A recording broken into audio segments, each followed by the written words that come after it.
मित्रांनो, ठाकरेंच्या मातोश्रीवरून मुंबईतून गोड बातमी.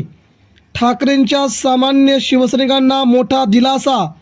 तर मुंबईमध्ये संपूर्णपणे जल्लोष सुरू.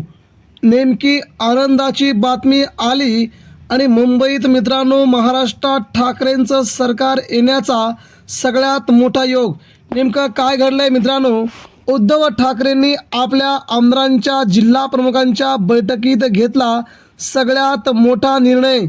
महाराष्ट्राच्या राजकारणामध्ये सध्या चालू असलेल्या सगळ्या निर्णयांप्रती उद्धव ठाकरेंनी घेतलेला हा निर्णय मात्र सगळीकडेच अचंबित करणारा, आश्चर्यचकित करणारा आणि सर्वांना नवल वाटणारा आहे.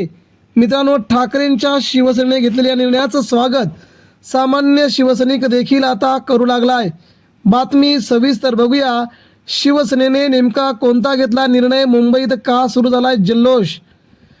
मित्रांनो, मुंबईमध्ये शिवसेना पाहिजे, महाराष्ट्रात ठाकरे पाहिजे या वाक्याचा अर्थ फक्त शिवसैनिक समजू शकतात आणि महाराष्ट्रातल्या सर्व पक्षांचे नेते, कार्यकर्ते महाराष्ट्राच्या ग्रामीण भागात म्हणतायत, मुंबई जर आपल्याकडे असेल तर मुंबईमध्ये ठाकरेंची शिवसेनाच सत्तेमध्ये पाहिजे, भाजपाही नको आणि काँग्रेस देखील नको. म्हणजे ठाकरेंच्या शिवसेनेवरती एवढा मोठा प्रचंड विश्वास महाराष्ट्रातील प्रत्येक जणांनी गेल्या कित्येक वर्षांमध्ये ठेवला होता.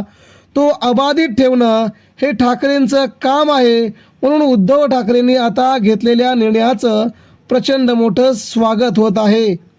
मित्रांनो, उद्धव बाळासाहेब ठाकरे हा पक्ष सत्तेसाठी झगडत नाही.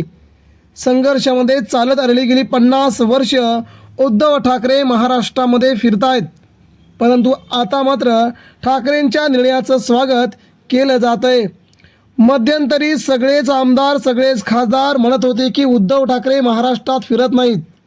बरं, उद्धव ठाकरे फिरत नाहीत तर आदित्य ठाकरेंनी महाराष्ट्रात फिरायला हवं मित्रांनो. आणि आता मुंबईतून सगळ्यात मोठा निर्णय घेतला आहे. तो महत्त्वाचा निर्णय म्हणजे मित्रांनो, आपण पाहतो गेली 10 वर्ष उद्धव ठाकरे त्यातली 5 वर्ष सत्तेमध्ये होते, मात्र ग्रामीण भागातील शिवसैनिकांच्या ज्या व्यथा आहेत त्या व्यथा मातोश्रीपर्यंत पोहोचत नाहीत. गावाकडील माणसांचे जे प्रश्न आहेत ते मातोश्रीपर्यंत पोहोचत नाहीत. मधले काही लोक आहेत ते लोक मातोश्रीपर्यंत त्या व्यथा पोहोचू देत नाहीत. आता ठाकरेंनी थेट आय टू आय कॉन्टॅक्ट करण्याचं ठरवलं आहे. ग्रामीण गावचा शाखा प्रमुख ते उद्धव ठाकरे अशी सगळ्यात मोठी योजना उद्धव ठाकरेंनी आणली असून आता शाखा प्रमुखांना थेट उद्धव ठाकरेंशी बोलता येणार आहे, आपल्या समस्या मांडता येणार आहेत. उद्धव ठाकरेंच्या आजूबाजूचे जे काही लोक आहेत ते ठाकरेंना चुकीच्या बातम्या देतात असेही काही आरोप झाले होते. आता उद्धव ठाकरे थेट आपल्या कार्यकर्त्यांशी संवाद साधणार आहेत. मित्रांनो, महाराष्ट्राच्या ग्रामीण भागात आता उद्धव ठाकरे प्रत्यक्ष आपल्या तळागाळातील शिवसैनिकांची भेट घेऊन त्यांना आय टू आय कॉन्टॅक्ट करून महाराष्ट्रात पुन्हा आपलं सरकार आणण्यासाठी ठाकरे कामाला लागलेले आहेत. महाराष्ट्रात जवळजवळ 1 ते 1.25 लाख शिवसेना शाखा स्थापन करण्याचा निर्णय उद्धव ठाकरेंनी मुंबईत झालेल्या शिवसेना जिल्हा प्रमुखांच्या बैठकीत निर्णय घेतला आहे. महाराष्ट्राच्या ग्रामीण भागात जिथे घर तिथे शिवसैनिक, गाव तिथे शिवसेना शाखा, वस्ती तिथे शिवसेना, अशा प्रकारचा उपक्रम राबवत उद्धव ठाकरेंनी आता शिवसेना गावागावापर्यंत, शिवसैनिक घराघरापर्यंत पोहोचवण्याचं उद्दिष्ट ठेवलं आहे.